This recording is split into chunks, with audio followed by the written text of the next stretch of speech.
Thank you. My question is for General Petraeus.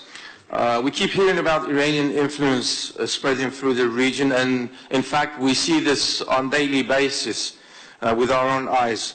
But don't you think the mistakes that were made in Syria in supporting the Islamist extremists by the Gulf countries and the Turkish government at the time, and then this Islamic extremists evolving into Daesh, and Daesh being the excuse of Iran to spread its wings in support of the Shiite militias and the Iraqi government in Iraq and in support of Bashar al-Assad's regime?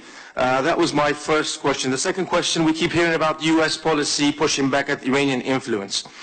In fact, what we saw recently happen in Kirkuk, Iranian-backed militias with Iranian advisors on the ground, with US tanks and weapons attacking the Peshmerga forces, a long-standing partner of the US in the fight against ISIS, but we saw the US government to turn the other way and turn a blind eye on this.